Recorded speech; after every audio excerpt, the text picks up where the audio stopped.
Welcome, everyone. We have on Dr. Rodrigo Sanchez Cunha. Dr. Cunha, I'm really glad you corrected me and you made me pronounce your last name right, because as a fellow ethnic name holder, I do not correct people. So I'm appreciative of you correcting me. But for those of you that don't know, Rodrigo, which he's asked us to call him, goes by Prairie Endo on Instagram. He's known as the LeBron James of endodontics. So we are blessed to be in the presence of Mr. LeBron Cunha. Good to have you on the podcast, sir. That sounds pretty good. I just hope I don't disappoint anyone when they look at me and has nothing to do with LeBron, but that's fine. I'll take the compliment. I'm Hey, pretty good with that. does the MB in your, because in your Zoom thing it says Rodrigo Cunha and then it says MB. Does that stand for Manitoba or Miso Buckle? Yeah, you know what? It's Manitoba, but if I was going to highlight the Miso Buckle, I would put a 2 after that, just to make it really sexy. Listen, right? there's been rumors out there that you can find MB2 in 45 seconds. So right now is your time. This guy's so good, he finds MB3. He doesn't need just MB2, man. The only difference is I obturate the MB3 with the MTA. But yeah, we find it.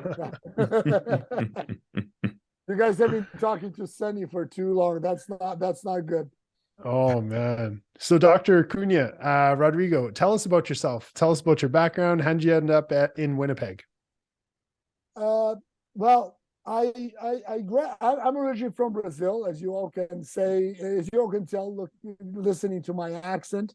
I graduated from the Catholic University of Sao Paulo in Brazil in 1994. Yeah, 29 years this year. I graduated. 29 years, geez. Yeah, that's what happens when you live at -40 for 8 months a year. It's like you're preserved perfectly. Yeah. So I graduated from dentistry in 1994. Then I just went straight into endo. In Brazil, you can limit your practice to one specialty, even though you're a general dentist. So I always limited my practice to endo. Then I went to my specialty program for 2 years. Then I did my master's for 3 years. And then after that, I did a Ph.D. in clinical science for 5 years. After working in Brazil, 50% private practice, 50% teaching for 17 years, I decided to move to the North Pole, and I moved with my family to Winnipeg.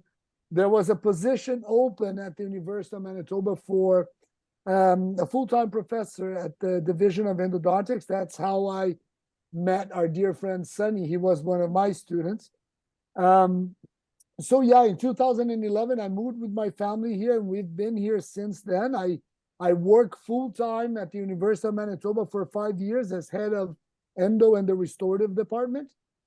And then in 2015, I decided to just move to the next step, and I opened my own practice, and I'm full-time in my private practice, just giving random courses across North America and here in Winnipeg. So yeah, straight to Manitoba. The interesting fact is that I came in 2007 to Canada. I came to present a lecture in Vancouver. I absolutely fell in love with that. I said, this is gorgeous.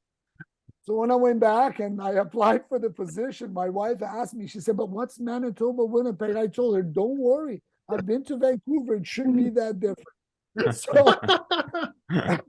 it's, yeah, I'm still married, and things are good. I never took her to Vancouver because I told her, you don't want to go there. You've seen Winnipeg. It's very similar, very similar.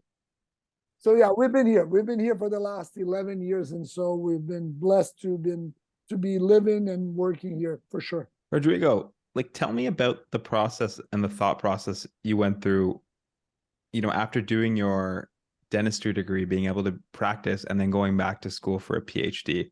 Yeah, that's an interesting question. That's an interesting question because when I finished my master's, I promised myself that would be it. I said, you know what, I'm done. I don't want to do this anymore. Anyone that goes, and in Brazil, it's a little bit different than North America. They split the program. So your specialty degree is separate from your master's. So first you do a specialty and then you do your master. So the master is very little clinically oriented and very heavy on research, literature, and finding your data and defending your thesis. So it was a little bit of an ordeal to get it done. And I thought to myself, no, I think this is it. But in Brazil, guys, it's completely different than here. Competition is beyond normal. We're talking about a country that has almost 500 dental schools where What? Yes, 500 dental schools where the great majority of these dental schools, they allow 2 entrances, one in January, one in July, and each class has approximately 100 students. What? So there is a lot of dentists out there. Just for you to see, I'm from a city in Sao Paulo called Campinas. The population is around 1.5 million. So similar to the province of Manitoba. Just in my neighborhood, we had 28 endodontists. In the neighborhood? In my neighborhood. The building I worked in, there were 3 different endo practices. Someone knocked on my door and said, "Are you Dr. Santos?" I would say, "Sure, come in." You know, Yeah. it's crazy. We were splitting molars because there's not enough patients for everyone. So when you have that increased competition, and it was increasing every year since I graduated, like I told you, you have to do something. You have to try to just differentiate yourself from the other ones. And so in Brazil, we have that mentality. If you graduate and I actually challenge you guys to figure out if you find a Brazilian dentist that's just a general dentist. They all go, we all know that we're going to have to do one specialty. And there are guys that do 2 or 3 different specialties. So they do one, they say, okay, now I'm going to be busy. No, they're not busy. So they go there and they do another one. Okay, now I'm really, really technically sad. I can really like pump up my practice. No, they're not. So the competition there actually pushes you to become more and more, and you have to fight much more than we fight here. In Manitoba, we have 9 endodontists in the province. Yeah. So it is a different mindset. So what led me to my PhD was the need for, you know what, I wanted to teach. I wanted to get into that dental school that I graduated.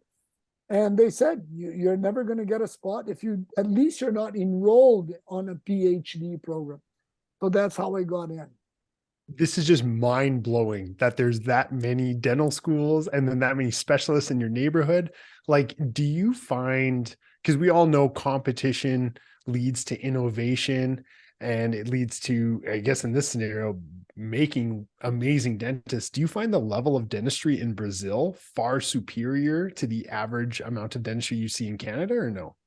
No, I think let's be honest, when you produce that amount of dentists, you can't produce high quality consistently. We have amazing dentists in Brazil. We have amazing dentists in Canada. And we also have the ones that are not that good. The difference between Canada and Brazil is we have much more dentists in Brazil. So you're going to find much more dentists that are lacking the minimal knowledge and skill to become actually a good professional compared to Canada. But I would say the level is very similar. Dental school in Brazil, patients don't pay for the treatment. So when a patient comes in, you can do whatever you want. So it's all for free. So you can do 10 endos, you can do 10 crowns. Everything is for free for the patient. So you get a little bit more hands-on, I think, there compared to what I saw here. One advantage that I saw here compared to my home country is that the advantage of you having to discuss with the patient's cost and budget and things like that helps you to train yourself when you move to private practice. So imagine, I was in dental school doing whatever I wanted, as much as I wanted, because it was all for free. Then I went to my private practice. I thought I was going to do the same, and I had a roadblock called budget. And we weren't taught how to compromise your treatment plan based on the patient's budget. Over here, I think students are a little bit more prepared on, okay, I'm going to go out. There's this optimal treatment plan, but I might have to compromise depending on the patient's budget. So I'm always trying to look at the good side and the bad side of both worlds. So yeah, I think we have great dentists there. We have great dentists here. And it's not where you're from, it's who you are. And I discuss that with Sunny a lot and other former students. I tell them we shouldn't label dentists where they're from or where they, you know what, we have great dentists everywhere. If you want to be a good dentist, you're going to be a good dentist regardless where you're trained. It's what you have inside yourself. That's what's going to make you a great dentist. And we have that everywhere. It's a human being. It's the nature. Some of them want to go beyond their limits. Others, they just want to stay with the status quo. It doesn't matter where you are. It's like that. 100%. You know, I think it's fairly timely that you bring that up now, because we're getting a huge influx of internationally trained dentists. And I find, just anecdotally, people look down on them in the profession. Like, just to be completely honest, people look down on them. And it's hilarious because my ethnicity is, I'm Indian, if you couldn't tell. And there's this anecdote I always hear when I go, I was going to say back home, but I guess Toronto is home. When I go back to India, and when you go to Scarborough. Yeah, well, exactly. When I go to when I take the GO train 20 minutes back home. No, when I go to India, I hear this anecdote where people are like, there's this, you know, very prestigious engineering college in India called IIT. I'm not sure if you've heard of it. Maybe you have, maybe you haven't. Engineer, no. Yeah, so IIT is like this, you know, very prestigious school. And the anecdote I always hear when I go back is people who don't get into IIT just settle for MIT. And I swear to you, if you look at the marks of these students, it's like within the 99th percentile, that's where they are working in, right? It's not, you got a 92 pretty good. It's like you get a 92, you know, you're kind of homeless in India. So it's such a difference. What have you experienced being internationally trained dentist while also sort of being at the top of your game, because you kind of play in both worlds?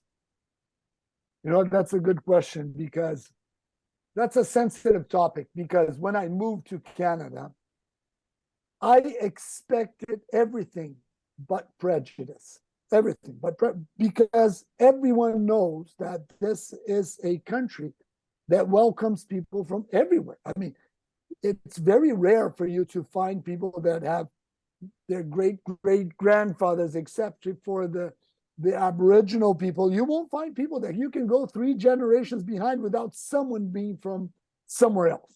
So for me, it was a multicultural country, very welcome, very open-minded. And for my first 2 years, I expected nothing else. I faced nothing else but prejudice. And it was exactly what you're not. And I hate this sentence. You're not North American trained, as if North American trained is the best education you can have. It's an amazing education, but sorry, there are amazing guys out there. I'll give you an example, just because you quoted your home country.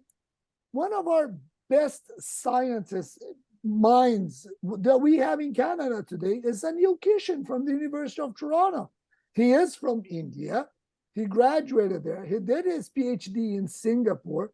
And for you to discuss with that guy, you have to level up like 3-4 stages to start talking to him. And so we have great minds everywhere. So yes, that was the main reason why I quit the school, if you want to know with all honesty. It was too much to, and again, we have common friends that can testify that. It was crazy. It was, you're a foreigner, you're not one of us, you're not North American trained, as if that was putting you at a different level or at a lower level. And yeah, that was very frustrating for me, you know, and I see that still. I see other newcomers, people from other countries that came in, and I used to tell them, look, I had to do my boards all over again. I had to write the RCDC. I had to do the oral and everything. And I said, so you decide. Is your exam process horrible that they pass anyone? Or am I at a level that everyone else is because I passed that exam?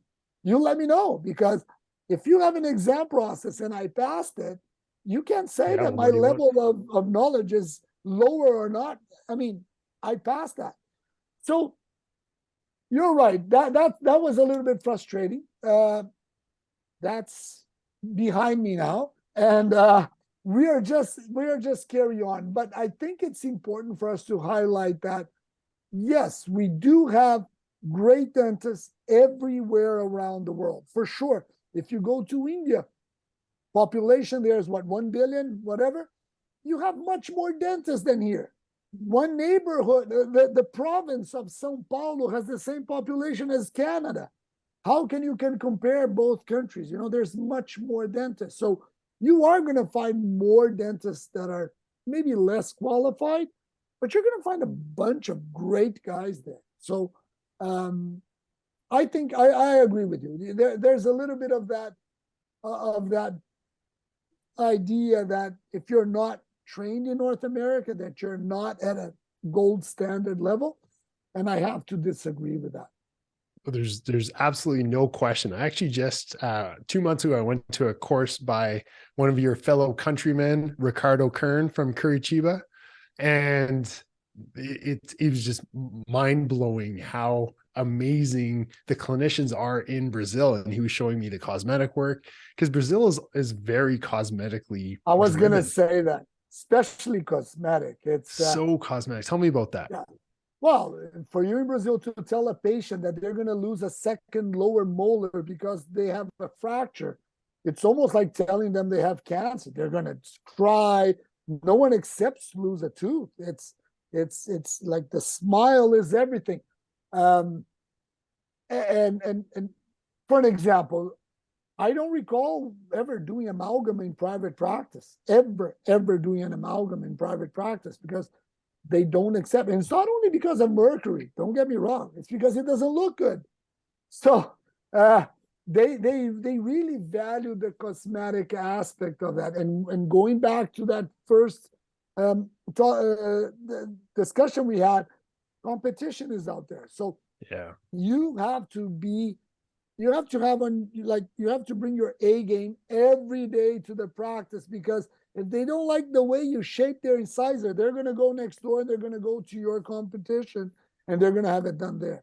So it's a little pressure, bit, man. Pressure. It can be overwhelming. It is overwhelming. You're right. Lots of pressure. Lots of pressure. You know, when people here say that there's competition, like there's a dentist at every street corner, you probably laugh to yourself a little bit, because you're like, there's 8 at every street corner. there's 2 per chair in Brazil. But like, how is growing up and, you know, learning to practice, and, you know, it sounds like you had a practice there too. Like, how did being in that environment shape the way you treat competition here? Well, you know what I do here, and I try to do here, what I feel is that a lot of people are in their comfort zone, whereas I don't have to do much, and I do have patience. I don't have to put myself out there, and I still have patience. What I do, and I discuss with my manager and the team at the office, is we work as if I had 2 endodontists on each corner of my street, and they're looking at us and they're trying to get everything we have. So that's how I work. It's how I worked for 17 years. I brought that the same way here. So I try to be as open as I can to my referrers. I try to help them out. I try to be as nice as I can to my patients. I have evaluation forms. Every time a patient leaves my chair, they fill an evaluation form. I want to see what's going well, and especially what's not going well. And we had this discussion on Monday, my manager and I, and I said, listen, doesn't matter how good we're doing, there is always room for improvement. And we have to have that mindset. If you have the mindset that you can always improve, you're always going to be on your A game. Always. Don't be satisfied. when you have competition, you're never satisfied with what you're doing. You can't. If you sleep or relax, they will pass you. So I think that mentality I brought here, and try always to be on top of what's going on top of every single referral that comes to the office counts. It doesn't matter who it is. We want to be on top of it. So I think that mentality, I brought it from there. And that's what I try to pass to my team here. I absolutely love that. Like, that is awesome. I bug Akil, and Akil's in dental school still. And I'm like, dude, you got the brown boy hustle, meaning we got to work extra hard because it's in our veins. We got to work hard. But I'm going to induct you into the brown boys club here, Rodrigo, because you got the brown boy hustle too, man. I was part of the brown boys hockey team. So we have a hockey team? Wait, can you yeah. Yeah. Oh, can you touch on that? Yeah, I just skate until I face the boards, and then I just change the direction and go and go from there. But that's another topic. But you're right. I'm going to tell you something, guys. You guys are going to think I'm crazy here. The first time I took holidays, a 20-day holiday in my life, was when I was living in Canada, 22 years after I graduated. Really? I never took holidays. Why not? Never. Stop. Because like I told you, in Brazil, it's like work, and you don't, because if I'm not in, someone called, they're gonna go somewhere else. So I'm not saying you should do that. Don't get me wrong. I'm not saying we should all do that. I'm just showing you guys how I was raised as a dentist. It was like pure work. I stopped for a week. It was like 8 days when I got married, and that was it. And then it was lots of work. Do I regret that? Absolutely not, because that took me to where I am today. This guy's got the brown boy hustle, man. I'm telling you. But no, it's true. It's true. We don't see that in these kids anymore. I had someone come in and talk to me, a student, saying, Dr. Cunha, how do you deal with your work-life balance? I told them, look, my mojo is, if you don't work, your life doesn't have a balance. And that's how it works for me, because, I don't want to work Saturdays. I want to work 4 days a week. I need to go, and I need to go to a spa every, it doesn't work like that. But, oh man, Rodrigo, I got to ask you, okay? Because I feel you. This is how I operate. When I come home, I work on another project. I'm always working. It's 11 o'clock at night. Okay, maybe I'll watch a TV show and go to bed. But until then, I'm working. And I respect that. And that's just how your mind and my mind work. What do you say to this newer generation that's very focused on mental health, and they're very focused on creating that work-life balance? How do you make them understand it's not like this everywhere in the world? And I came from a background where we had to hustle, and there was no such thing as mental health breaks. Like, how do you balance this being in Canada now? That's a good question. I never heard, this is my opinion, that working hard is going to make you mentally, it's going to drain you out. It depends on, one, the working environment. Are you doing what you want to do? Because let's be honest, when you love what you do, you work hard. I don't like that sentence where I feel like I'm in holidays everywhere, every day because I love it. No, there are days where my office is horrible. I have horrible days some days. The difference in this generation today is that they expect that every day has to be sunshine, rainbows and sunshine, everything. And that's not how, I think they can't deal well with frustration. So the secret is, enjoy the good days, really enjoy them, and learn how to cope with yourself when you're having a bad day. And that's the secret, because they get burned out when they really focus on those bad days. And I try to learn from those bad days. And I know it might sound like a cliche, but it's true. When you look at those bad days as an opportunity to grow, you will, I'm not saying enjoy, but you will bring that knowledge to the good days. And that's how I think you can deal with mental health. I think this young generation, they get frustrated very easily, and they can't cope with that frustration. You have to learn how to live with that frustration, because we're all going to be frustrated. When I have 3 daughters, and I talk to them all the time about that. 2 of them are actually in university already. And I say, look, it's not easy. No one said it's easy. It never was. It was not, and it never will be easy. Just learn how to deal with the frustration and carry on. So I think the biggest mental health challenge we have today is this young generation expects that life is TikTok and Instagram. Everyone is happy, everyone is rich, and no one has problems. And that's not true. Unfortunately, that's not true. Look how funny this is. One of my biggest heroes, the guy that made me happy the most, Robin Williams, died depressed. Yeah. Can you imagine that? The man that made the whole world laugh, was one of the best, was depressed. And in my opinion, that's Instagram. It's, you put a mask and people believe in what you see. And it's all like appealing to, oh, money. You're not happy if you don't have money. You're not happy if you don't travel the world all the time. I just don't know where they get the money. But you're not happy if you don't do this.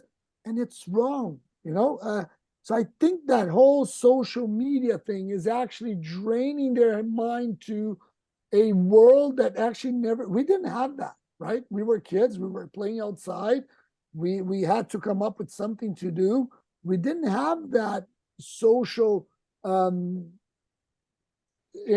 interactive system socially, like with Instagram and things like that with other kids. So I think that's how I would summarize. They have to learn how to deal with frustration, because bad days will come more often than what we want. And if you can't deal with those bad days, yeah, you will have problems for sure. Oh man, I picked the wrong. So full disclosure, I'm 25, so I'm within this demographic, and I picked the wrong sweater for this day. Yeah, you did, homie. I think you mentioned flowers and rainbows, and I'm like, oh, okay, I'll. It doesn't matter. You look good. By the way, I turned 50 this year, last year. And I always said to everyone, I said, well, when I turn 50, I'm going to slow down like crazy. And I don't think I've ever worked so hard after I turned, because it's not about a number. You just have to keep on going. And it's fun. It's fun. I don't know. I have fun, but that doesn't mean I don't have bad days. I do. Here's a question though. How do you know what the right thing to prioritize is? Because sometimes, I'm sort of like, you and Neki in the way that I work 100 hours a week. I put in really long days, but at a certain point, you have to realize, what are you optimizing for? Because, if you're working hard at the wrong thing, that could also be, that could also make you depressed, and that can make you really unhappy. So how do you find out what the right thing to prioritize for is? Because you seem like a really happy person and you have a lot of passion in your work. So, speaking to others. You know what? I prioritize exactly what you said, what makes me happy, period. And sometimes helping others makes me happy. That doesn't mean I don't put my neighbor or my brother or someone in front of me. That also makes me happy. For an example, a few years ago, I changed completely the way I work. So I wake up at 5 a.m. every morning. Every morning I'm wake up at 5 a.m. I'm awake. I do a bunch of exercises till 6 a.m. 7 a.m. I'm drilling my first tooth. And I work nonstop. I don't stop. Between patients, I might have a bite or something until 2:30 p.m. 2:30 p.m., my day is over. Dang. 3 o'clock, I'm at the gym. I'm picking up the kids at the school. Wait, I'm again? here. You work out twice? No, done. 3 p.m. Oh, no, in the morning, it's a lot of, when you turn 50, you're going to see it's a lot of yoga and stretching and things like that. Okay. Afternoon is when I try to go and do a little bit of cardio and something like that. But Okay. I have the whole day in front of me. So I start very early, but I also finish early. Why? Because that fits what makes me happy. When I was an associate, the office opened at 9, and I had to stop 1 hour for lunch, and then I would come back, and I had to work till 5 p.m. I felt sorry for the 4 p.m. patient because I was in a bad mood. I don't want to work late. So for me, what fit my need was I'll start early, but I'll finish early, and that makes me happy. That agenda that I created makes me happy because it gives me my whole day that I can do other stuff. Okay, so my priority today is what really makes me happy, and that's my focus. That's what I do. Rodrigo, what makes me happy? Not doing endo. I am so grateful for people like you who are skilled to take on this masterful art of complexity. And, how did you know this is the path you wanted to go on? How did you know you wanted to spin a file between your fingers for the rest of your life? And don't get me wrong, I've heard the stories. You are literally, as we alluded to at the beginning, you are the LeBron of endos. How did you get to this point? And why would you even want to go down and become an endodontist? Everyone asks me that question because, like I told you, I never did general dentistry in my life. Yeah. I never had to redo a crown. I never did one. So I never did it. Then, and people ask me, why endo? When did you decide to become an endodontist? I said, well, when I realized I hated everything else, when I realized I did not like cosmetic, I didn't like ortho, prosthodontics, I just don't like that, just thinking about impression material, those things. Now it's scanners, all fancy. I totally agree, I just don't like that. So endo is what I had amazing mentors in endo that I think that helps a lot. When you have a mentor, someone that you look up to, that helps. And I think that was the trigger. When that guy said, man, I think you should do endo. And I ended up working with that guy for 17 years. We taught at the same division. So he was actually an amazing mentor for me. And I think that's what really opened my eyes toward endo. Plus, believe it or not, I love trying to find those MB2s and those calcified canals. I enjoy it. I really do. You guys think I'm crazy now. No, man, I got so much enjoy respect. It's mind blowing to me. Yeah, I enjoy it. That's awesome. That's awesome. But hey, listen, when you're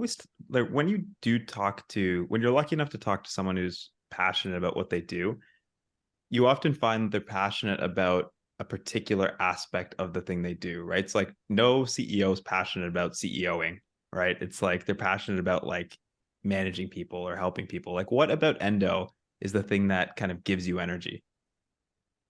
Taking people out of pain. Absolutely. Getting them out of pain makes me extremely happy. Getting them in pain makes me extremely frustrated. So thank God I take them much more out of pain than those crazy flare-ups. But getting them out of pain it's actually a pretty nice feeling. When you see them coming back saying, look, I'm great, I'm feeling much better, or the next day you call and they're very appreciative. I think that's my passion for sure. It's not about the fills and those lateral canals. I mean, we know that means nothing, but it's about having the patient feel good and saving those teeth for sure. Yeah. Rodrigo, when I was a brand new dentist, I heard this kind of mentality to lead to practice success. And that was 1, be able to get a patient out of pain, and 2, be able to make a patient feel good, whether that's through a wider smile, whether that's through talking to them. But those are the 2 keys to success. And I chose the route of pulling the tooth. You're choosing the route of saving the tooth. How does a GP graduating in Canada without the a ton of experience from dental school. Like you said, in Brazil, you guys are doing endos nonstop. You're doing them for free. In Canada, I think a graduating dental student will be lucky if they get to do a molar by the time they graduate. And so, how are we supposed to, as GPs, how are we supposed to even know if we like endo until we fail in private practice? Now that's a very good question. When I was at the college, I used to have this discussion with the associate dean of clinics, and I said, look, what is the business of the dental college? Is it to make money or to produce good dentists? Because if it's to make money, just charge more of the patients, but you're not producing good dentists. If you want to produce good dentists, and that should be the overall goal and outcome of a dental school, charge less from the patients, almost nothing, and let the students work more.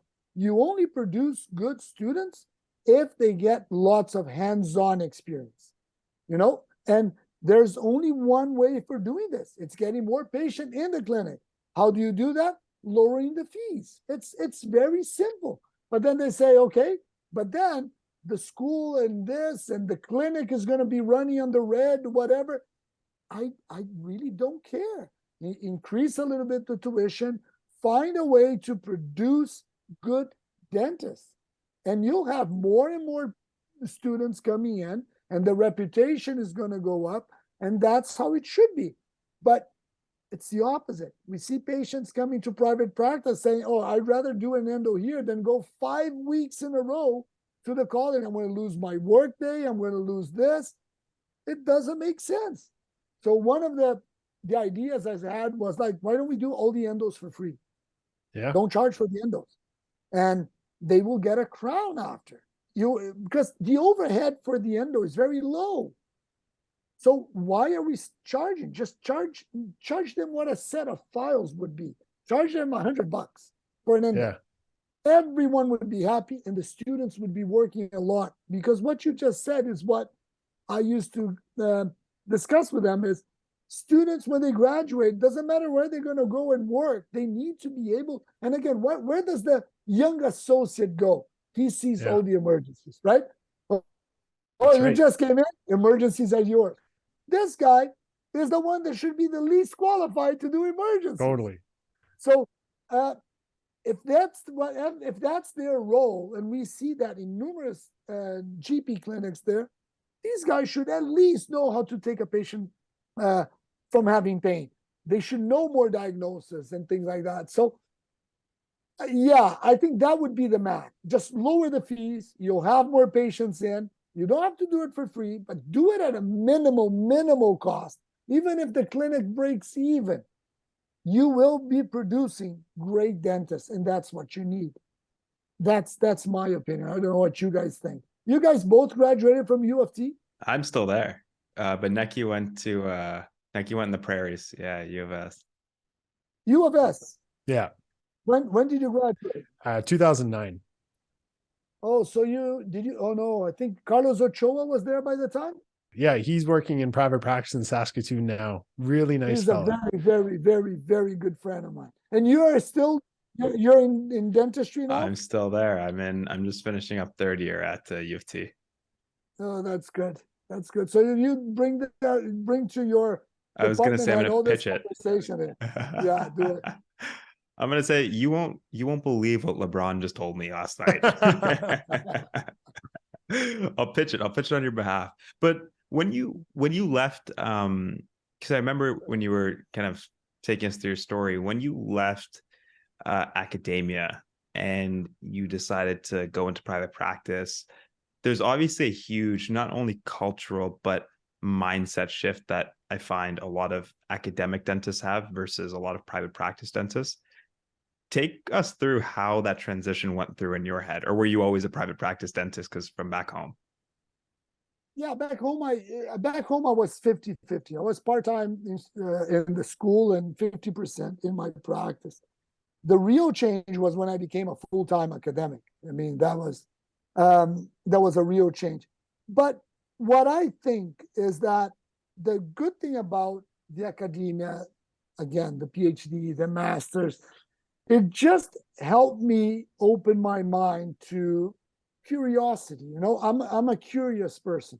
So that takes me to a spot where I always want to learn.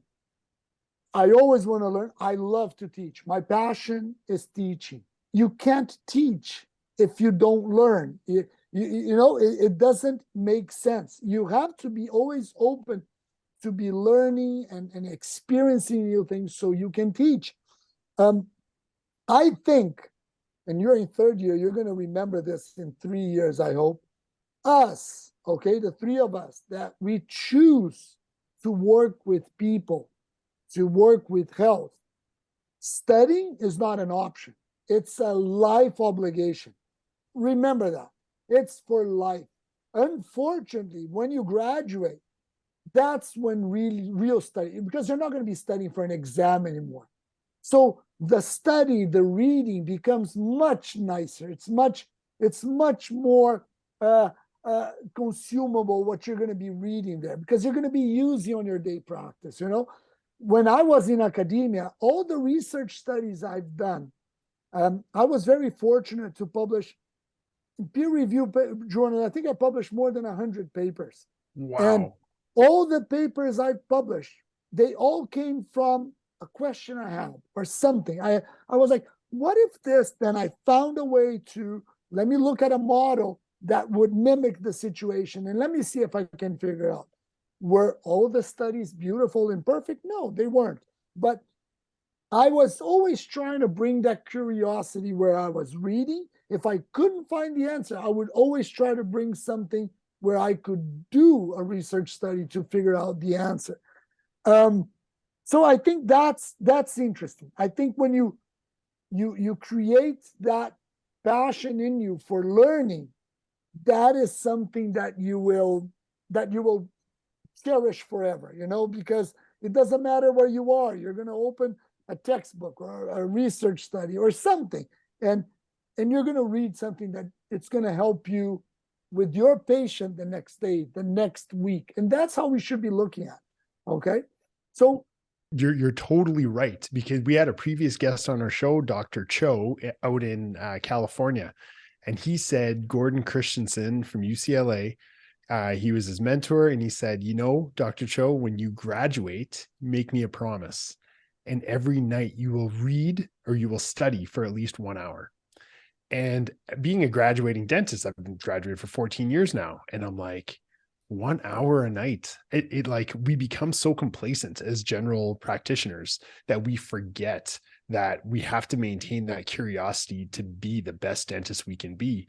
And then, you know, after hearing Dr. Cho, I'm like, well, if he can do it, I can do it. So I've been reading a journal article every night, and I cannot agree more with you in saying that this has sparked a whole new path amongst me to look at situations different and then go back to the journals. Has anyone studied this before? So I see exactly what you're saying, but how do you get general dentists that have been working for 15, 20 years to spark that curiosity? Because you're totally right. I see it. I can feel your passion through this computer screen.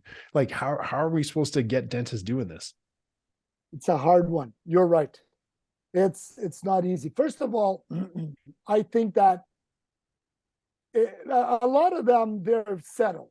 They don't see the need for that. You know, they don't see the need for that. They're like, but no. And you know what kills us?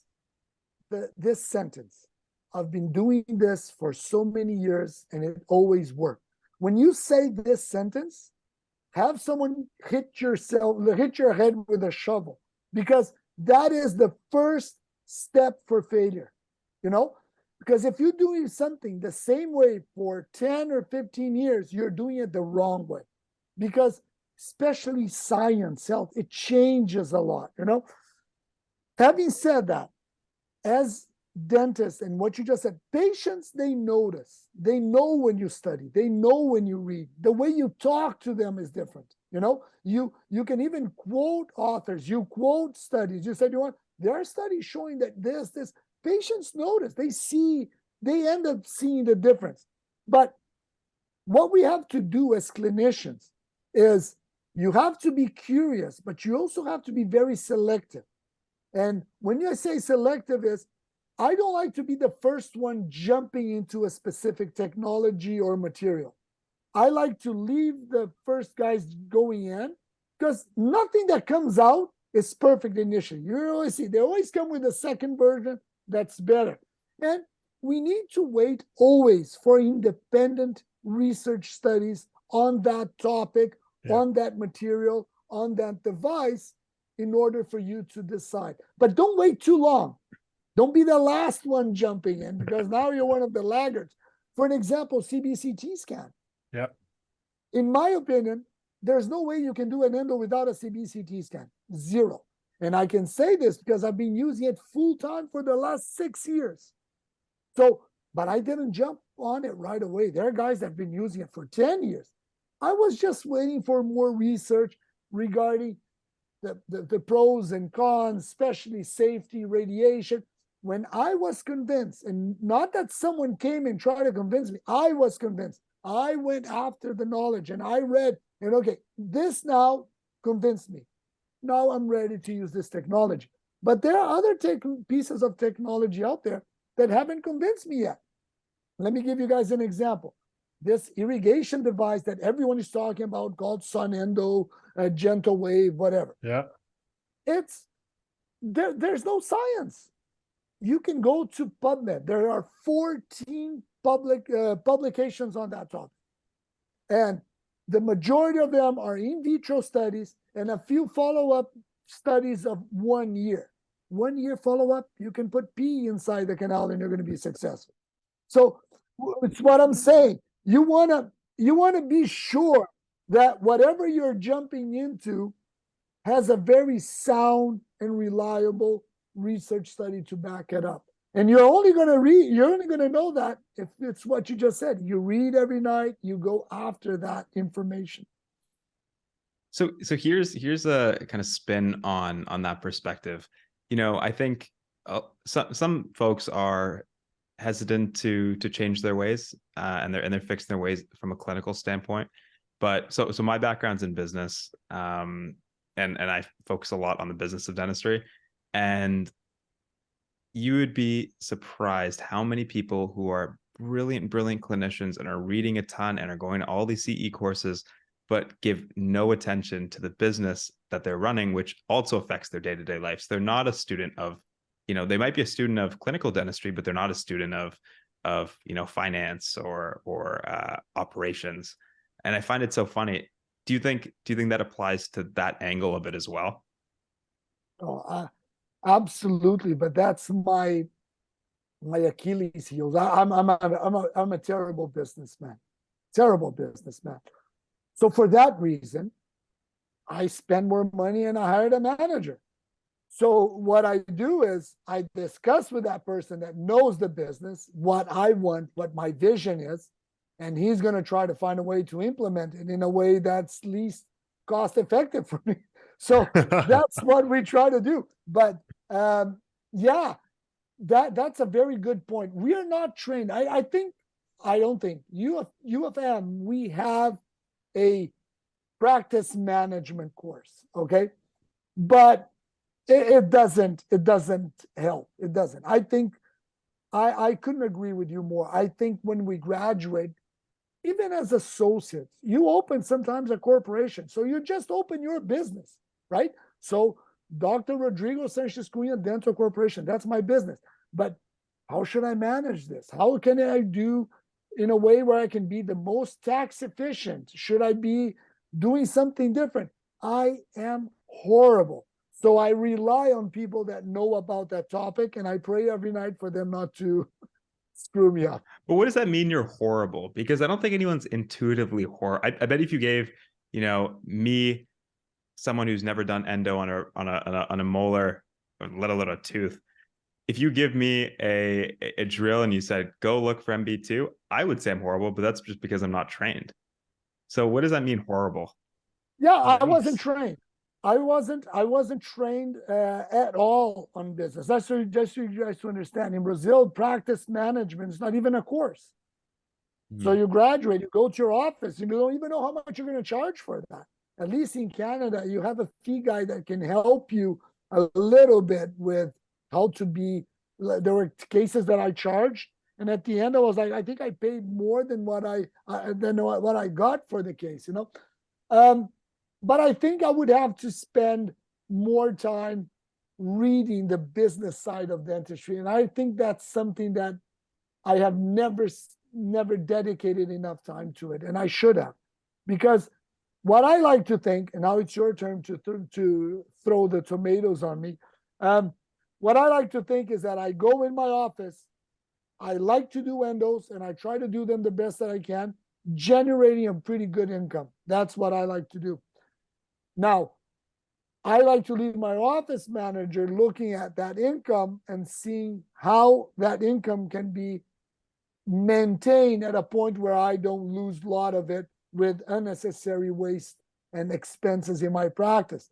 But that's how far I go. And of course, I have a financial advisor and things like that, but trust me, you don't want to talk about business with me because you're going to be very, very, very disappointed. You know, we're going from LeBron James to, I don't know, the worst college basketball player in history. I don't know. It's me. You know, Rodrigo, I kind of resonate with that. Like, I always thought I was good with numbers until I lose all my money in my shitty investments. But I used to do a deep dive and was so focused on every single inflow and outflow of every dollar in my practice. And I was so miserable because at the heart of it, I'm a clinician.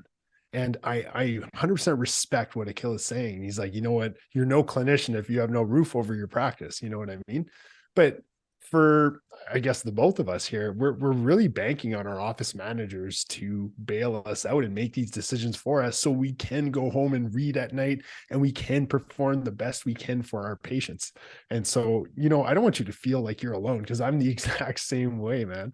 And yeah, it's just, I think that's a lot of us, and we bank on our managers. How did you find the manager that you trust to help you make those decisions? That's an easy one. Okay, let's hear it. Back home, there was this guy that taught with me in the same clinic. He was my master's student, so I was his supervisor. We were on the same clinic for 11 years. Okay. In 2015, this guy called me and said, look, I'm done. I want to move to Canada. So he's an endodontist. He has a master's. I said, well, I don't know how easy it's going to be for you to get your license. And he's like, you know what? I'm at a point where I don't care. I just want to move with my family. And if I could work in the field, that would be great. I said, look, I'm opening a practice. I'll hire you tomorrow as a practice manager. So I have actually an endodontist, not board certified in Canada. So He doesn't work in patients, that he is my manager. So what is the beauty around that? Downside, my friend, he had to learn everything you're talking. So we sent him to do courses in Arizona. He went to do a practice management course in Halifax. So he took a business course here in one of the colleges, just to learn a little bit more the business. And I would say he's still learning. But on the other side, he has something that a normal office manager doesn't have. He sees our business as it is. He knows what a real emergency is. When someone sends a referral in and he looks at the radiograph, he already knows how much time I'll need for that case. Sometimes he looks at the PA and he says, you know what, I think this tooth is cracked. Let's just book a consult. Don't waste your time with this. So those little details for me were phenomenal. But he is still learning the business side of it. And on top of that, yes, I trust him completely because of a 20-year friendship that goes back. So that's how I am at this point. So I'll tell you a funny story. So it was related to dentistry and business and understanding the business. So I went to the first ever time I went to the ODA conference. I actually, it was just after a podcast I'd recorded with someone by the name of David Harris. Have you heard of him? I've heard of him, but I don't know him. Okay, so David Harris has a firm that is called Prairie Endodontics, and all they do is dental embezzlement. And they basically act as private investigators. Dentists will call them, they'll come in the middle of the night, they'll plug in spyware, all through the office, and they'll catch staff, in the act of stealing from the practice. It is wild. The stat that he told me just surprised me. And I was just poking around his website. So he has on here that almost 70% of dentists get embezzled from. And he has on his website something called the Hall of Shame, where he has, anonymized data, but 500 case studies and 500 examples of dentists getting stolen from. And this is one firm, one person. So, I think it's not so much, my passion is business. I love numbers. I love finance. I love, the art of building a business, but that's not everyone's forte, and nor should it be. Right. I just think it's so crucial to be knowledgeable enough to ask the right questions, but not knowledgeable enough to do it yourself. I feel like you should be equipped to a point where you're not so oblivious to the whole practice where you're getting hundreds of thousands of dollars stolen from and not know anything is, because dentists, we make, like, by and large, we make a lot of money, right? Like, say it as it is, there's a ton of money. So if a little bit here or there goes missing, you're not going to be the first one to pick it up. So it's just something I see day to day. It's like, sometimes it's just knowing what the right questions to ask are. And that's a really tough one to do. That's why I try to do that on our weekly meetings. That's when we try to go, and we have a software that I look at every single day. At the end of the day, I look at how much we generated that day. But I have to agree with you, even doing all that, with the amount of money we make a month, if they take out maybe a little bit, it's very easy for it to go unnoticed. You're right. Hey, Rodrigo, it made me think, how you said you sent your office manager for courses, business course in Arizona, business course in Halifax. Here's general dentists taking weekend courses in Toronto, taking weekend courses in Calgary to learn to do endos. Do you think that as general dentists, like, can you really become a better general dentist, endodontist / person by taking these weekend courses? Like, do you think they're of value? I think there's a value to it. There's no doubt there's a value. Now, it depends on what stage you're at, okay? I have never done a molar in my life. I'm going to take a weekend course. Now I'm proficient in molars. No, you're not. No. There's an amazing book that I would recommend everyone to read. It's called The Outliers. You guys must have read it. Oh, yeah. Already. Malcolm Gladwell. Yeah, absolutely. And he has that 10,000 hour rule. Yes, that was where I was going. Yeah. So the 10,000 hour rule is interesting. Actually, sometimes when I look at my cases, I think it should be 20,000 hour rules, but 10,000 hour rule. And it's so true, because practice makes us better. Okay. Doesn't make perfection. We're never going to be perfect, but it makes us better. And so I tell everyone, I have a lot of those weekend courses. Okay. And when they come, the first 3 slides are about this book. And I tell them, if you guys are thinking you're going to leave my office and go to your practice on Monday and you're going to be completely different, sorry, I'm not going to disappoint you. It's not going to happen. This is one step. Now, I hope I can give you numerous tips for you to practice more and practice better that will maybe speed up that process of becoming really good in endo. So it depends on the mindset, and it depends on what the instructor is selling. I know guys that sell that. Look, come and do a weekend course with me, and that's a lie.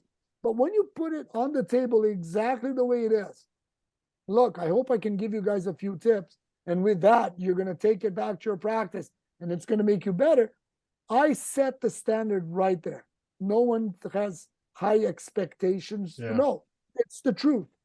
So is there value? Yes, it is. Are there lots of people that take those courses thinking they're going to be proficient in something? Yes, there are. And unfortunately, we see that a lot. Okay. But it's all about setting the expectations, in my opinion. Dr. Rodrigo, I want to be respectful for your time. I was been so excited to talk to you because you are really the endo genius behind so many dentists that I know. And I've always wanted to ask an endodontist this question. Okay. Because I find the biggest stressor in our lives as dentists is this, our cell phone. Okay. And as an endodontist, and I'm just a general dentist, but my patients have my emergency line. I'm sure they have yours as well. How do you manage the stress involved when you hear a ding on your phone? Because it's never a good ding. It's never a, hey, I just wanted to thank you for doing a good job today. It's, hey, I'm in pain. Hey, I'm bleeding. Hey, my face is swollen. And I find there's a lot of anxiety coupled to this phone that I have to keep on me. How do you manage that? Because I need help. Yeah, that's a good question. First of all, clinically, and when you look back at numerous scientific studies out there, flare-ups and those bad outcomes, they're approximately 3 to 6% of the cases.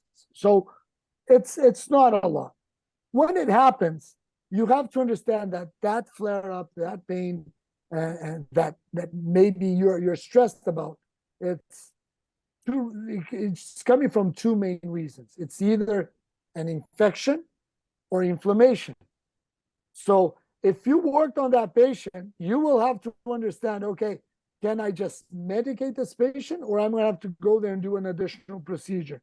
The great majority of the patients we deal with just normal medication.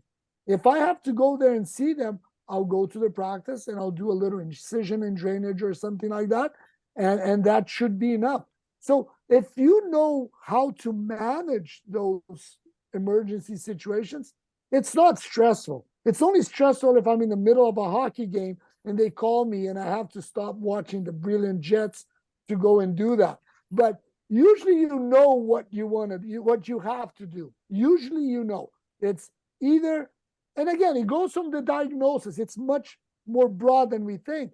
So if you saw that patient, you have to go back. What was the diagnosis? Was it a necrotic pulp? Was it infected? Okay, so if he's in pain, probably you're going to have to medicate this patient with antibiotics. Oh no, the pulp was vital. It's more inflammatory. Maybe I'm going to have to increase the amount of NSAIDs that I'm giving that patient. I don't think there's any stress because I think at this point, I'm ready to deal with any of those stressors that come my way.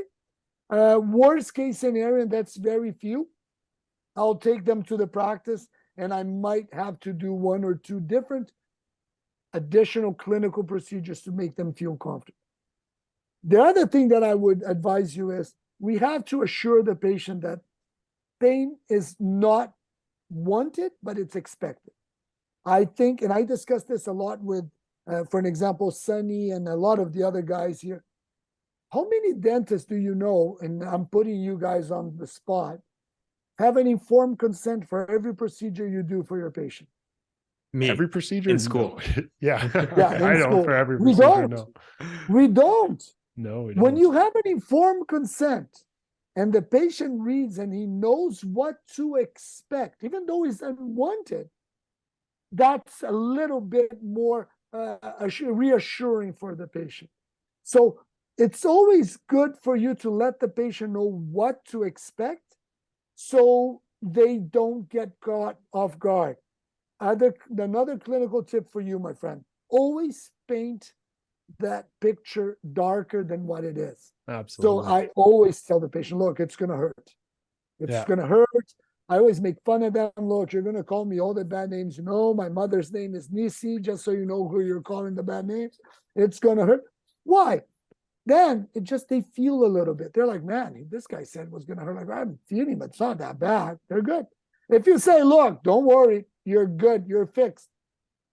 He calls you, look, you said I was good. I tap on it. and it hurts. Stop tapping on your damn tooth. Yeah, I say to them, look, take your finger out of your mouth. Are you in pain? No, see, it fixed you. Stop tapping. So I think setting the expectation is important. Informed consent, guys. We, like you said, you have it in dental school, but we leave that aside and we don't bring it to the office. Patients need to be informed about the procedure. They need to be informed what to expect from their procedure, both good and bad. And then you will have patients less panicking about a specific procedure. I'm dying. Sorry, before we end, I'm dying. I've never heard that saying. My mother's name is Nancy. If you want to know who it occurs. Well, it's important for them to know who they're calling all the bad names. That's so good. It's good. Sorry, I just derailed the whole outro. No, it's all good. Dr. Rodrigo Cunha, I absolutely enjoyed the last hour, and I would like to officially indict you into the Brown Boy Hustle Club of Akil and Neki here, because I think you can lead us both to some good times and long hours in the office. I appreciate all your wisdom, and I can't wait to meet you in person. And dude, thank you so much for coming on the show, my friend. Thank you so much for your time. Loved being here, and for sure we'll find a way to meet in person. And I hope you guys enjoyed it. Thank you so much. Wicked. Thank you. Thanks for coming on, man.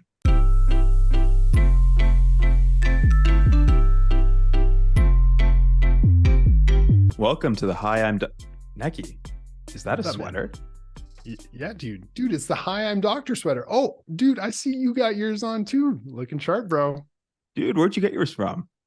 It was super easy, man. I just went on to our website, www.hiimdoctor.com. That's HIIMDR.com.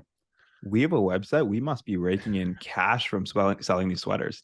Dude, we are killing it. I mean, if that includes losing money on every single sweater that we make, I think we're doing really well.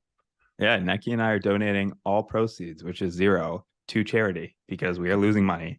I wonder if the charity will pay us. I think we got something here, man. Let's keep on keep on losing money on every sweater. Alrighty, guys, go check us out. hiimdoctor.com. We'll see ya.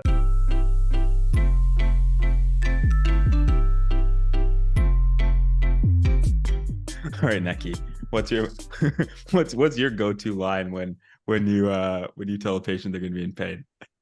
I don't know, man. I just say it's going to hurt. I think his line is much better. I don't know if the audience didn't get that. He said, when he's about to tell a patient they're going to be in pain, he gives the patient his mother's names that they can curse his mother. Is that not so brilliant? Like, my mom would hate that, but it is so funny. It's so damn funny. Yeah. No, he was a cool guy, man. I really enjoyed talking to him. Yeah, he was a character. Such a distinct voice too. Yeah. And he certainly, I know we really didn't talk about endos that much, and I know nor do we want to talk about endos that much, but he's legit. He's a badass, man. His reputation precedes him, and he does very well in Winnipeg there. What's your take on the work-life balance? I respect it. I've never been one to sit down and do nothing, and I agree with him. Once you have that hustle in you, you can't get rid of it. And everyone is different, though. I just, if you don't work 70 hours a week like whatever he does, it doesn't mean you're less of a success. That's just how he runs his life, and he's obviously doing well, and he doesn't seem to be too stressed out. So I don't know. I still always remember this YouTube video I used to listen to in university. When you're willing to breathe as much as you're willing to succeed, and that guy walks out in the water and puts his head in the water. Yeah. When you're willing to breathe, then you'll be successful. But that's why I joke. That's the brown boy hustle, right? And that's what, we feed ourselves. I know I feed myself all the time. And I used to feed myself in university with that line, not so much anymore. But I respect him, man. And I'm never going to give away that hustle mentality in my head. It's so hard to accept sometimes because I feel like, we're sort of cut from the same cloth in that way.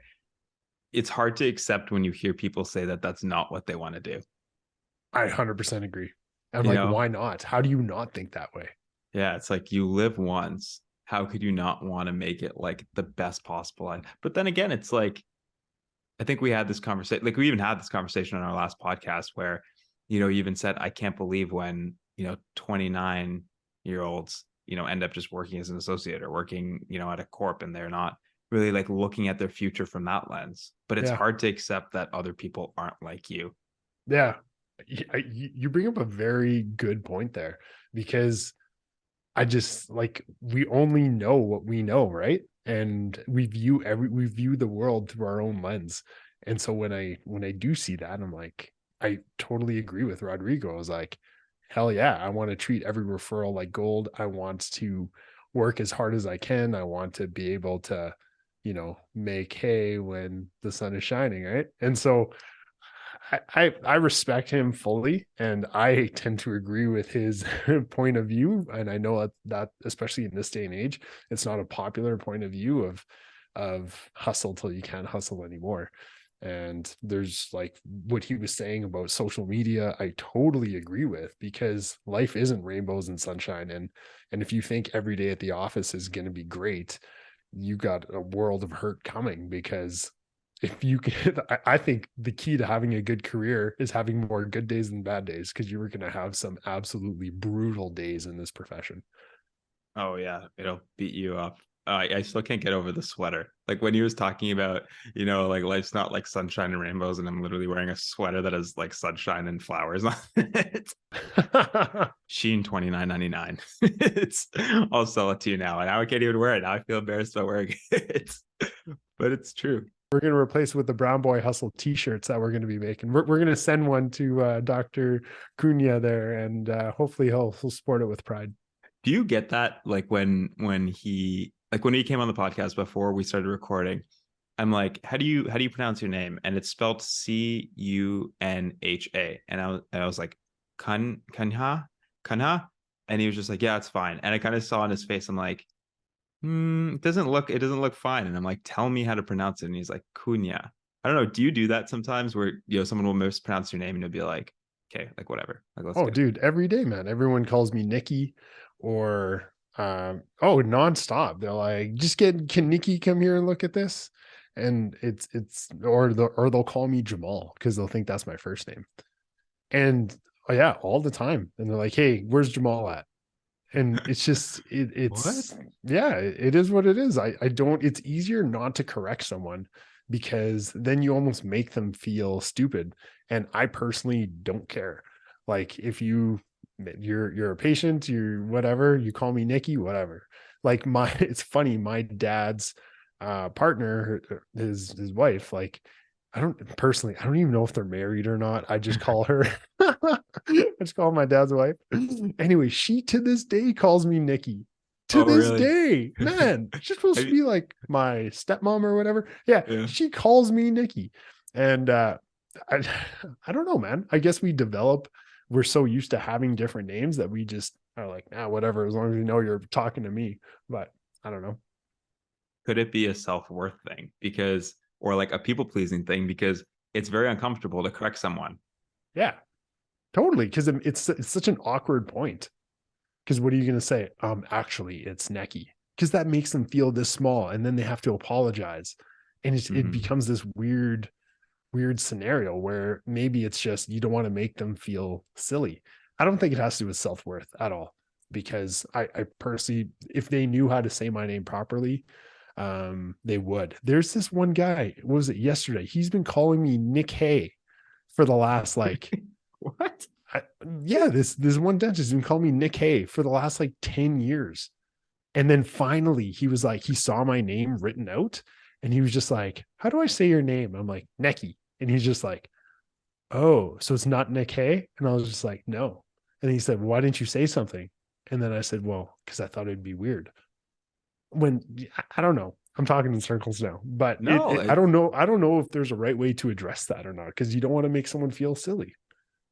Yeah, you don't. But it's like you let them do that, and you feel that small instead of you kind of, because it's such a little thing, and it makes a big difference, in the grand scheme of things. It's like, it's uncomfortable in the moment, but I feel like it just makes things less awkward in the long run. I remember there's this guy in my class, his name's Jason Jacobs, right? Jason Jacobs. Yeah, it's a sweet name. I love the guy and awesome dude. But for some reason in my head, I remember seeing on Facebook, Jacobs Jason, because his last name is sort of like a first name. Yeah. So I would, like, for the first like 2 weeks of school, I would sit next to him and be like, "Hey, Jacob," and he's like, "Hey," and like he just never corrected me. And then it took him, like, I think it must have been like 2 or 3 weeks before he's like, "Akil, my name's not Jacob, it's Jason." And I was like, yeah, "Oh but my didn't God, that man." make you feel silly? Well, it made me feel silly that he let it go on for that long. If he initially was just like, "My name's Jason," I'd be like, "Oh shit, my bad, dude. I'm just bad at names. Like, what's going on?"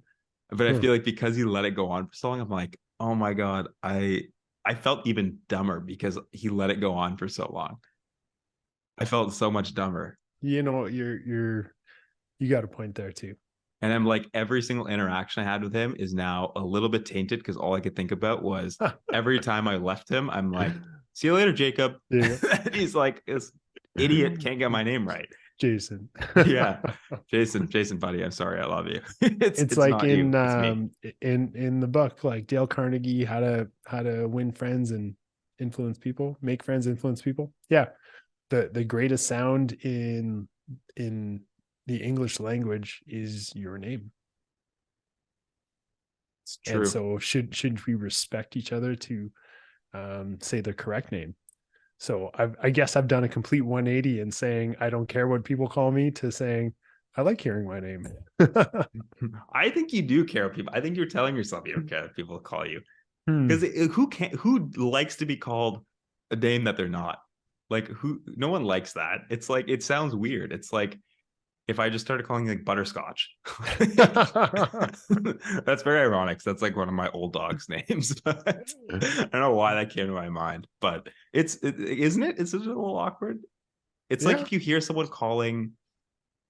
I remember in gross anatomy, I had one friend that I used to study with, and he just, like, I'm dyslexic. I already have a hard time pronouncing these words, but he would pronounce them objectively wrong. And he continues to pronounce them objectively wrong. And all I could think about, he's brilliant, brilliant dude. All I could think about when he says something and he introduces like instead of masseter, he'll say like masseter. I'm like, all I could think about when he's talking is why he's saying masseter, because I know it's masseter.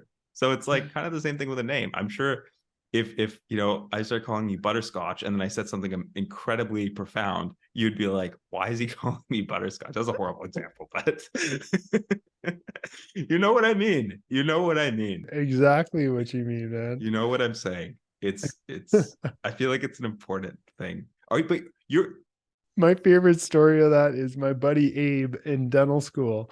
We were in you do your first 2 years are in med school. Yeah. So we're like in med class and we're the dumb dentist sitting in the back of the room and we're learning like something about like hypothyroidism.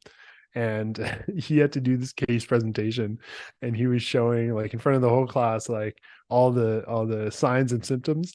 And then one of them was loss of libido. And he kept on saying loss of libido. And the whole class was like, "What the hell is he saying?" And then we were like, "Loss of libido?" And he's just like, "Yeah, what did I say?" Libido. Anyways, sorry. I love you, Abe. It's weird. It's weird. It is weird. It's like when something is just like, if something just doesn't fit right, like, I'm sure he was asking an intelligent question. Yeah. Like, I'm sure it was, but because he had that weird thing, it just messed it all up. Do you want to hear another funny story? So I was working out with one of my friends this morning, and he just had his 30th birthday. He goes, "Yeah, I was talking to one of the other guys there, and we were all talking about birthdays, and he goes, yeah, like, it sucks to have a birthday in in October." And he's like, "Why?" And he goes, "Well, sometimes it falls on it falls on Halloween. And he's like, dude, when's your birthday? And he goes, October 30th. He's like, it's like your parents are lying to you your whole life. Halloween is always on October 31st. It doesn't change. Oh my God, I was dying. It was so funny. Because he's like, I can just imagine him going trick or treating when he was a kid, and his parents like, "There's your birthday gift." Like, you're welcome. All these people are here for you. I can guarantee there's no one left listening to us laugh at our own stories now. But to bring it back to Dr. Cunha, like 500 dental schools in Brazil is nuts. Insane. And 20 endodontists in the same community, in the same neighborhood, or like in the same area. That's nuts. How many endos do you have around you? In Saskatchewan, I think there's 5. In all of Saskatchewan? Yeah. In the whole province? One in Regina. For the capital city of Saskatchewan, there is one. I think there may be 2 there. Yeah. And then in Saskatoon, I want to say there's 4. Yeah. Crazy, right? Wow. Is it just people think it's bad to live out there? Like, it carries business must be such crazy. credit. Absolutely. I bet you that endodontist is doing just as great as Dr. Cunha is. And I don't know why you wouldn't want to go where there is opportunity. It doesn't make any sense to me. So give the listeners, like, because you're in like a rural area. Yeah. Give the listeners of like what your geography is around you and what life actually is like. Okay, so I live 250 kilometers from Saskatoon and 240 kilometers from Edmonton. So those are my 2 closest specialists. Most people don't want to take an entire day off work to get a root canal or get a tooth pulled. So like in our practice, we have like a dentist for each of those, a general dentist. So like I take out a lot of teeth. So a lot of people around me, like within like a 200-kilometer radius, would rather come see me than pay specialist fees, take a day off work and go to the city to take out a tooth. But with that being said, I agree with what Dr. Cunha was saying. Like there are a lot of cases that are over my head that do require a specialist, and I gladly refer those. And I don't know. I feel like being in a rural area, you don't have to compete as much as you would in the city, and you do a lot of dentistry and you push yourself to do the best you can because you almost have to, and you have to continue to keep on learning and to be able to provide those services and continue to take courses, and really you create your own destiny in a rural area. And I don't know why people say living in rural isn't great. It's like, yeah, can I go to 4 different 5-star restaurants all in the same week? No. But would I anyway? No. Like I always tell my friends, like, who live in Vancouver or Toronto, they always say, but yeah, our nightlife is great. We got restaurants, we got, culture and theater. And I'm like, yeah, okay. But like, I can have that too. I just drive to Edmonton on the weekend and I can eat wherever I want and go to any show. Because during the week, Monday to Friday, you're still stuck at home. You're still working all the time. It's not like you're enjoying anything different than I am during the week. You just have more traffic to deal with. And it took me 6 minutes to get home, and it's going to take you 75 driving on the, 407, paying a toll just to get home. Like, give me a break, man. I don't know. I've never really understood why people want to work in Toronto or why people want to work in Vancouver and work 3 different jobs part-time in order to make a quarter of what an associate working in a rural area would make. That's my unbiased opinion. Yeah. Completely objective. Completely objective opinion. No one around to dispute that. Yeah, I don't know. I don't get it, man. People are like, I just want the life of living in Vancouver. And I'm like, okay, I'll meet you there on the weekend. Yeah, I think you just have to get it out of your system for a bit. Like I remember when I was in London, I would like fantasize of living in Toronto. I was like, all the opportunities are there. It's so cool. I would never be bored. Now I live here and I can't afford to do the stuff because it's expensive, right? It's like you can't just go to a Raptors game every night. That's like $250 for like a ticket. Yeah, and you sitting know? in like the very top, like your Yeah. head is resting on the wall it for Yeah. $250. So like you just nailed the point right there. You're not going to a Raptor game every night. You're going to end up watching it on TSN just like I am. So Yeah. what's the difference? For me though, I'm someone who, like, I don't know if I'm an introvert or extrovert, but I get energy from being surrounded by people, not necessarily talking to people, but just But like, being surrounded. I hear yeah, you. like when I'm working late and I'm walking home at like 10 p.m., the fact that I could see people still in suits coming home from work is so comforting to me, because I'm like, Hmm. oh, thank God. I'm like, I'm not the only one. I'm not like, a crazy person. Versus when I was in London and I used to go home at, as long as it wasn't like a Friday night or like a Saturday night, if I was going home at like 10 p.m., roads would be empty. I just felt so alone, which I don't like Huh. feeling. I guess I've never really thought of that before. That's a really good point, man. I don't get me wrong, man. I love living in the city. Like I love visiting the city. I just don't know how you go downtown to the concrete jungle and have that be life. Like that's just so busy to me, man. And I don't know how you build relationships in an area like that, because it's so hard. Like when I go to ask you when you start working as a dentist, hey, did you go coach basketball this weekend? And were 7 out of the 10 kids on that team, were they your patients? Do you know what I mean? Like Yeah. you that's the benefit of living in a rural area, is you get to the same kids I coached in basketball when they were in grade 1. I am now pulling their wisdom teeth in grade 12. It's Crazy. just crazy. The same guy serving me sushi was the same kid I was coaching in basketball, because now he has his first job in a restaurant. And he's like, "Hey, coach." And I was like, "What? How do you even remember me, first of all? And like, damn, when did you get so big?" Yeah, like I don't know, man. It's the relationships that you get to build. It's about fundraising in the community, seeing, holes in the community that you can build, and it's just so much harder to be that person in a bigger center.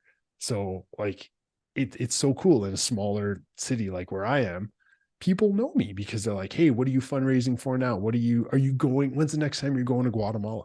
And like random strangers will stop me in Safeway and ask me that, Oh, because really? you built it. You build your community. And in Toronto, man, no one, if you're standing in someone's way, they're just gonna walk right over you, man.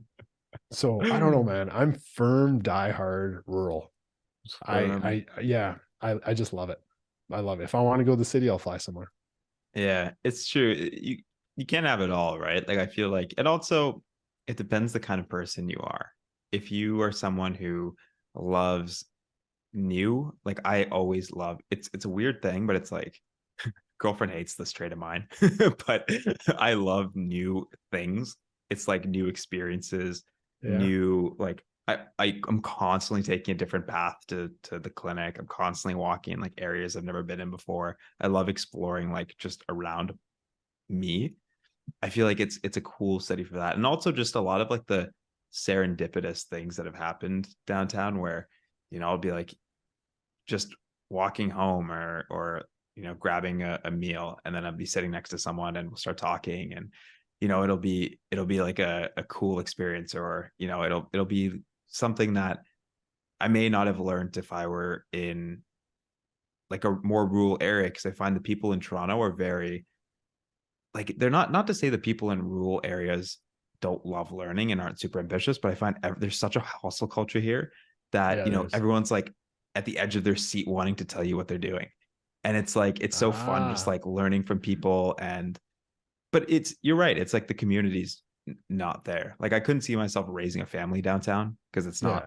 it's not as like tight knit. But I mean, as a young man, as a young whippersnapper. Anyways, this podcast has gone way off track.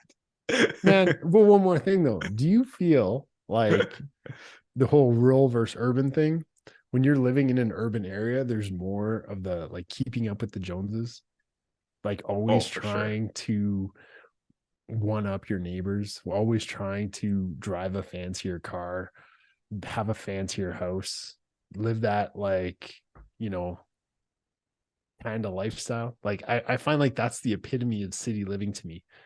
Whereas where I'm Mhm. here, yeah, I know people may want to like talk about how they have a bigger truck or a better boat. But at the end of the day, it's just like, man, I'm not moving. I've been here for the last 14 years. I don't really care anymore. You know what I mean? But like in Mm. the city, I see all my friends, like they dress different. Their cars are changed out every 2 years. Their watches get blingier. I don't know. I don't even own a watch, man. So it's, I don't know, man. I think it's just a whole different lifestyle, bud. Yeah, like yes and no, because I imagine the Joneses in like a suburban area because the Great Gatsby. Have you seen the movie? Oh, absolutely. Yeah. So in that movie, I forget who says it, but there's this line in there that goes like they're at one of Gatsby's parties, and the lady in there goes, "I love big parties because they're the most intimate." Mm. So and I find that a lot because I love meeting with people one on one, maybe like a couple of people, like two, maybe three are like my favorite things to do. But beyond that, when I have like 10 people, I really dislike those because you're always trying to find your place. Everyone has their eyes on you, but at the same time, nobody has their eyes on you. And they're all trying to like, is that person having fun? Is that one having more fun than me? Is that one having conversation? Now I'm in the lone by myself and in the corner by myself. And Yeah. then if you get to like a bigger party, I love that too, because then I can like, if you ever see me at a party, I'm always at a corner talking to someone. Like Yeah. I'm never in like the middle, like speaking to the crowd. I'm always the guy at the edge. So I find like it's almost like downtown's a bit of an equalizer because Okay. no Okay. matter how like you have to be worth tens of millions of dollars to buy a house here. So like basically everyone lives in a condo. Yeah. So everyone lives in a condo and nobody has a car or very few people have a car. Yeah. So like I walk on the same sidewalk as someone who's making like $2 million a year Yeah.